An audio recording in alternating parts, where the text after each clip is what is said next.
زه د مینې په قصه باندې پوهېږم ستا د سترګو اشاره باندې پوهېږم او تا نه وروسته مې جانان چاته ونه وي زه پښتون یم په یوه باندې واه ډېر ښه سهار صاحب ډېر ښه یار له رقیبه سترګې نه وباسي یار له رقیبه سترګې نه وباسي له زندګۍ نه مې خواږه وباسي او غیر مې وباسي ستا یادونه له زړه د پښتونخوا نه پښتانه وباسي او د چم د لویو به دې څه وایمه ستا له کوڅې نه مې واړه وباسي د چم د لویو به دې څه وایمه ستا له کوڅې نه مې واړه وباسي ګیله د نه راتلو به څه وکړمه په یو نظر چې رانه زړه وباسي یار ته طلب د سپېلنو کړی دی سحر له سترګو نه باڼه وباسي هیڅ ذاتي غرض مې نشته په نظره کې که څوک وایي زه پې هر رنګې قسم خورم ما خوړلې د پښتو د سره نه ده ځکه خورم نو همیشه د پښتو غم خورم ګرانو ملګرو سلامونه ستاسو ملګری نازک خان یم او ادبي خپرونه د وصال مازدیګر دی دغه شعرونه د استاد ډاکټر خالق زیار صاحب راغلی یم کتوزو ته او دلته زموږ ډېر ګران مشر استاد سحر کتوزی صاحب ژوند کوي د سحر صاحب په وړاندې باندې بیا خبرې کول او بیا د ادب په حواله دا ډېر انتهایی ګران کار دی او هغه ګران کار ځکه دی چې که تاسو پوهنه کتاب نه کتلی نو که هغه ولولئ نو بیا د داسې انسان تر مخه خبرې کول په ادب باندې په شعر باندې د چا په ژوند باندې دا ډېر بلا ګران کار دی نو دغه دوه شعر چې ما ووې نو بس هم د دغې عکاسي دغه سړي هم کړې ده چې د نامې جامې دپاره کتاب نه دی لیکلی د خپل راتلونکي نسل لپاره د زده کړې لپاره کتابونه لیکلي دي او غواړي چې دغه زمونږ د پښتانه که ماشومان دي که ځوانان دي چې هر څنګه دي خو چې د زده کړې وکړي نو د زده کړې لپاره دغه پوهنه کتاب چې څنګه ما اخیستی نو داسې غواړم چې زمونږ دغه ملګري هم وګوري نو راځئ د سحر صاحب ژوند پوښتو چې ژوند یې څنګه تېرېږي نثري کتابونه یې څومره لیکلي دي شاعري څومره کتابونه چاپ دي دغه هر څه په دغه خپرونه کې د هغوی نه پوښتو نو راځئ چې سحر صاحب واورو سحر صاحب سلامونه نیازک صاحب تاسو ته هرکلی وایم او مننه م کوم چې د دومره لرې ځای نه تاسو دلته تشریف راوړو دا یقینا چې زموږ دپاره هم ډېره د ویاړ خبره ده چې ستاسو غوندې هغه د پښتو ادب هموقتي خادم دا چې دی نو په ټوله پښتونخوا کې ګرځي او دلته هم تشریف راوړو نو زه الفاظ نه لرم چې څه شکریا ادا کړم یو شعر به د ډالۍ کړم چې روح دی او که جسم دواړه ستا په لور کاږه لرم روح دی او که جسم دواړه ستا په لور کاږه لرم ووایه جانانه آخر زه په ځان کې څه لرم او دغه کمزوري خپله منم چې دنیا نه لرم خو مینه چې لرم نو داسې شوله چې هر څه لرم ډېر ښه دی ډېر ښه سهار صاحب ډېره مننه دي وایو که نه چې لکه څنګه چې موږ ذکر وکړو رابوشو دغې خبرو له ستاسو پوهنه کتاب دی نثري کتابونه مو څومره لیکلي دي او په شاعرۍ کې مو کتاب چاپ دی نه دی چاپ د دغې نه یو خبر مونږ هم او زموږ د ملګري هم که په دغې اړه راته ووایې نیازک صاحب خو ستاسو په دې خبره هم ډېره مننه کوم چې زما غوندې د یو ادنا د پښتو طالب علم او زما د یو معمولي کتاب هم دومره په غټو او درنو الفاظو ستاینه وکړه دغه کتاب چې دی نو پوهنه دا د مقابلې د امتحاناتو لپاره ما لیکلی دی او زه په دې خوشحاله یم چې بس پښتنو ته فایده ورسېده وی پکار و او بل د دې نه علاوه ما یو کتاب د مولانا عبدالمنان طالب سنگر هغه پښتو کې یو کتاب لیکلی و شاعري د اسلام په رڼا کې او د هغې دا خواهش و زموږ ملګري د چېرې دا اردو ته ووړي یونیورسټۍ کې هم ترې تا غوښتنه شوې وه چېرې که دا اردو ته ووړي نو دا یو چونکې یوازې د پښتو د شاعرۍ باره کې نه دی مطلق د شاعرۍ په باره کې دی د هغې د دفاع او د جواز باره کې دی نو که دا اردو ته ووړي نو دا به ښه کار وشي نو هغه ذمو ورته ما واغېسته او هغه ما اردو ته واړو اسلام او شاعري په نوم باندې دې نه علاوه ما مطلب دا دی چې د مختلفو د کورس کتابونه چې کوم دي لکه د 12مو او 14مو 14مو دا د دې پښتو چې کوم دی داسې هغه ګایډ چې ورته وایي هغه شکل کې ما لیکلي دي د اردو مې هم لیکلي دي او د پښتو مې هم لیکلي دي جی باقي دغه کتاب چې دی د شاعرۍ نو هغه لا ما چاپ کړی نه دی یا کوتاهي شوې ده یا هر څه چې خو اوس مطلب دا چې ما راټول که څه حصه پاتې ده نو انشاءالله چې ډېر زر به مخې ته راشي. خدای دې وکړي چې څنګه مونږ د دغه کتاب ذکر وکړو نو خدای دې وکړي چې ستاسو شاعرۍ کتاب هم چاپ شي او دغه ملګري او مونږ یې ولولو او زده کړو. ډېره مننه جي، ډېره مننه. د وصال مازدیګر دی او د خوړ غاړه ده او مونږ وایو چې شعرونه هم واورو او بیا لاره هم اوږده ده نو بیا به کلي ته هم تګ غواړي نو که شعرونه مو راسره شریک کړه ډېر خوشحاله به شو. ښه جي ډېره مننه. ولې نه غزل نه مخکې به یو دوه شعره ووایم چې هغه چې ما به ستا زلفو له روړل ګلونه هله رامنډه که په هغه چمن اور ولګېد او چا وي چې نه لګي د اور او د اوبو خپلو کې زما د اوښکو نه زما په بدن اور ولګېد. ډېر ښه دی، ډېر ښه دی. کله چې هم تا د بڼو په غشو ښکار کړی دی هر څه نه مخکې دی زما په زړه ګزار کړی دی او چې ستا خیالونو لیونو غېږ کې اخیستی یم په بیابان مې هم ګمان د مرغزار کړی دی او نه زما مینه داسې وه نه ستا ښایست داسې و، نه زما مینه داسې وه نه ستا ښایست داسې و، د زړه غندلې ما او تا ته چا ازار کړی دی او ما ته دا مه وایه چې څو لرې داغونه په زړه، ما ته دا مه وایه چې څو لرې داغونه په زړه، تا سره چا د ګلو لختې دغه شمار کړی دی. او یار که د ژوند ویلي دي که یا د مرګ ویلي خوله مې دې ماته شي که ما ورته انکار کړی دی. او شعر د نیازک صاحب چې ما چې ستا قد ولیدو بیا مې ستا رخسار ولیده، ما چې ستا قد ولیدو بیا مې ستا رخسار ولیده زړه کې مې وی که د چنار بوټی انار کړی دی. ما چې ستا قد ولیدو بیا مې ستا رخسار ولیده زړه کې مې وی که د چنار بوټی انار کړی دی او د مخ د سپینو سره ګډ چې د کړل سره د غوسې دا د څه ښکلی امتزاج د نور او نار کړی دی. نور زه په څه طریقه وکړمه اظهار د مینې، نور زه په څه طریقه وکړمه اظهار د مینې تا که ازار کړی دی ما اواز د زار کړی دی. د ژوندانه په هر یو کار کې مې سستي کړې ده د محبت په هر یو کار کې مې تلوار کړی ده.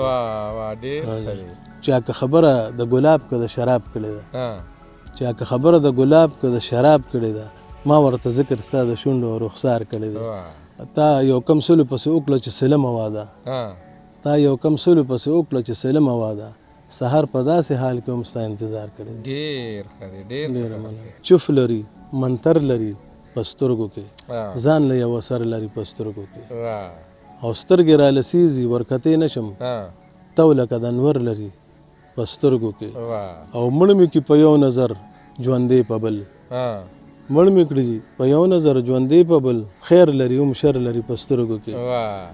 شونډې خاموشي دي مجبوري دي، شونډې خاموشي دي مجبوري دي مینه د سحر لري په سترګو کې خواله مې راشه خو رقیب ځان سره مه راوله په ښکاره ګټه کې مې پام ګورې تاوان ونشي الله دې نه کړي د چادر ته نابللي چې ځو جومات ته هم نوځو تر کومې چې اذان ونشي. زما د مینې په نظر که په ګلفام ښکلی دی علمه ووایې په چا دا پورې بام ښکلی دی او پاگل خو نه یم چې سپوږمۍ سره تشبیه دې کوم، پاگل خو نه یم چې سپوږمۍ سره تشبیه دې کوم سپوږمۍ چې ښکلې په ماښام په تا ماښام ښکلې. ډېر ښه دی، ډېر ښه. ما نه وطن امن و امان غواړي سیالۍ غواړي، ما نه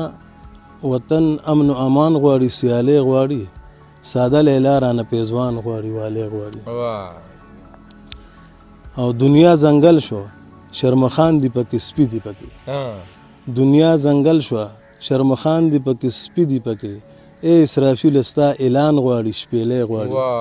ډېر ښه دی، مننه جي. او زما اختیار کې یو ګل هم نشته چې ورې کړمه، زما اختیار کې یو ګل هم نشته چې ورې کړمه جانان مې زلفو له ګلان غواړي جولۍ غواړي او عربي اخیستی دی کابل او مڼه دواړه غواړي،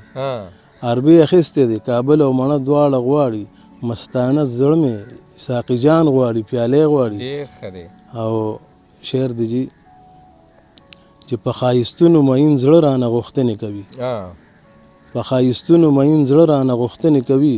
مازدیګرۍ غواړي جانان غواړي بلۍ غواړي. او اخري شعر دی میلمه جانان په بیرته لاړ نشي د شپې نه بغیر،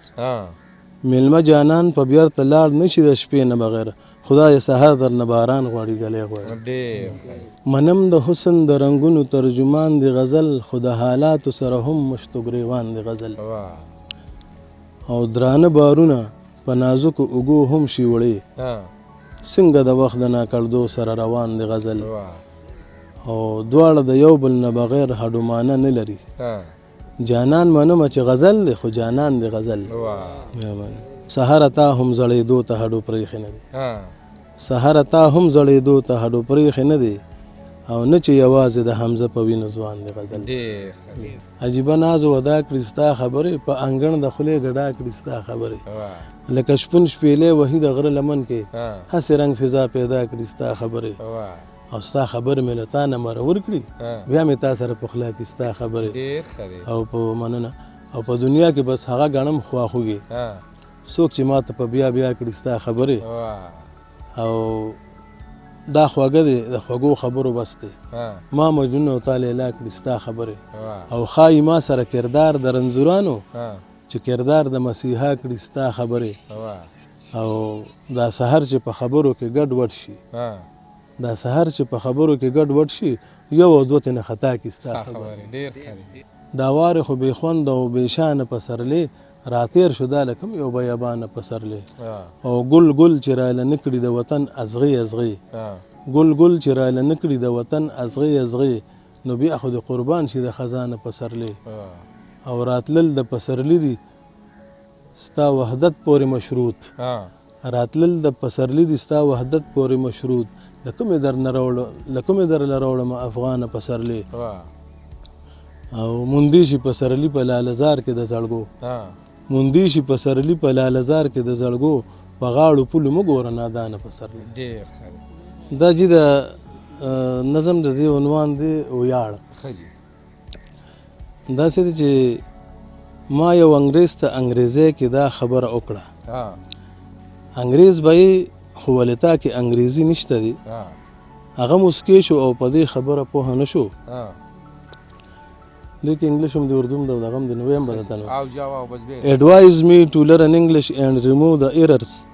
په حیرانتیا کې یې وی how can a language be possessed راته یې وی چې ستا جمله د سراسر غلطه بیا چاته مه وایه چې تا کې انګریزي نشته دی ما ته مې دا خپله خبره بې معنی ښکاره شوه. بیا یو عرب ته عربی کې مې څه داسې ووې ما اورېدلي چې تا کې عربي نشته دی هغه وی ما له خو پوره عربي ژبه راځي ما وی درځي به عربي خو عربي نه لري هغه وی څه مطلب زه څنګه عربي نه لرم عربیت خو لساني ادراک وی بل څه نه وي وی ویل یا اخي هذا کلام غیر فصیح وما فهمت قولك ای لیس بی عربي ما ته مې بیا خپله خبره بې معنی ښکاره شوه. بیا فارسی خوان ته مې همدغه شان خبره وکړه ورته فارسی کې مې ویل تا کې فارسی نشته دی خو هغه هم د دې جملې په مطلب ونه رسید به گفتا کین دارم فارسی به ابهام دارد بدا هرگز خلاف قاعده گفتار مکن وگرنه داخله در خانه فرهنگ به گرفت ما ته مې بیا خپله خبره بې معنی ښکاره شوه. بیا د اردو یو پروفیسر صاحب له ورغلمه ورته اردو کې مویل تا کې اردو نشته دی وہ بولی سی کے لیے پہلے قواعد بات پر کر نہ تو ناقص مرکب بات تیری نہیں ہے تام زبان رکھنے نہ رکھنے کا کوئی مطلب ہی نہیں نو ما ته مې بیا خپله خبره بې معنی ښکاره شوه. بیا یو شډل بدل پښتون ته ورنږدې شوم زه بیا یو شډل بدل پښتون ته ورنږدې شوم زه ورته مې روغ غوندې ویل تا کې پښتو نشته دی خبره څه وه چې ګریوان ته یې راواچوه لاس لکه چې ما ورته د پیر مذهب کنزل کړي وي ویشا به ووایه ما کوم کار بې پښتو کړی دی که خاندان کې مې چا کار د بې ننګۍ کړی دی یا به ځان وجنم یا به تا وجنم خبره کوه ما ته ایله خپله خبره د معنی ښکاره شوه. ما ته معلومه شوه چې هره ژبه ده بس خو پښتو یوازې ژبه نه ده د ډېر څه نامه ده پښتو تهذیب دی دود دستور دی ثقافت دی پښتو آئین دی هم قانون دی عدالت دی پښتو مړانه د نرتوب دی شجاعت دی پښتو حیا د ننګ غیرت دی شرافت دی پښتو هم د اسلام د تقاضو اصلي مظهر دی پښتو ځکه خدا سي جادو کړی په سهار دی پښتو. ډېر مهرباني جی مننه. ووایه یو څو شعرونه چې ووایي بس دا وختي چې په لاره سهار ته یې وویلي کوم یار ته طلب د سپېلابو هی خو داسې دی چې یازک صاحب زه خو لکه چې ستاسو پته نه لګي زه څنګه شکریه ادا کړم ځکه چې ستاسو کم خدمات دي د نیټ په لکه په یوټیوب او په فیسبوک باندې وصال مازدیګرې نو هغه واقعي چې لکه ډېر داسې نامعلومه شاعران تاسو روچت کړل تاسو معرفي کړل قوم سره او د هغوی شاعري تاسو د لرو بر پښتونخوا بلکې د دنیا ګوټ ګوټ ته ورسوله نو زه په حیثیت د ملګري لیکوالان ضلع چارسدې د صدر د خپل ټول تنظیم د اړخه او په حیثیت د دوابه پښتو ادبي ټولنې د صدر زه د ټول تنظیم د اړخه د دواړو تنظیمونو د اړخه ستاسو ډېره ډېره مننه کوم ډېره ډېره شکریه ادا کوم ستاسو د ټیم کوم ملګري چې دي د هغوی هم چې تاسو دومره خواري کوئ دومره زیار کوئ محنت کوئ د پښتو د شعر او ادب د پرمختګ دپاره دعا کوم چې الله مو ښاد او آباد او کامیاب لره آمین آمین آمین ډېره ډېره مننه سحر صاحب کمی خبرې چې تاسو وکړلې په دغې خبرو لپاسه به زه څه خبرې کوم خو دا ستاسو مینه ده ستاسو خوږ نظر دی ګرانو ملګرو سحر کتوزی صاحب مو په دوابه کتوزی کلي کې واورېدو او د هغه د شعرونو تاسو خوند اخیستی وي د هغوی د خبرو ملغرنو نه به مو زده کړئ سره زما به وکړئ د خیره سره چې دغه خپرونه کله مونږ د ملګرو سره شریک کړو نو زه باوري یم چې ملګري به د سحر صاحب شعرونه هم واوري نظم به هم واوري د هغوی خبرې به هم واوري او د دغې سره سره به هغه کتاب چې نوم یې پوهنه دی دغه بیا یو وارې وایم چې دغه خامخا واخلئ دغه وګورئ دغې نه به تاسو ډېره زده کړه وکړئ د بل ملګري د تګ پورې خپل ملګري نیازه خان له ورکړئ اجازت چې هر ځای الله مو هات ساته آباد ساته د لوی الله په امان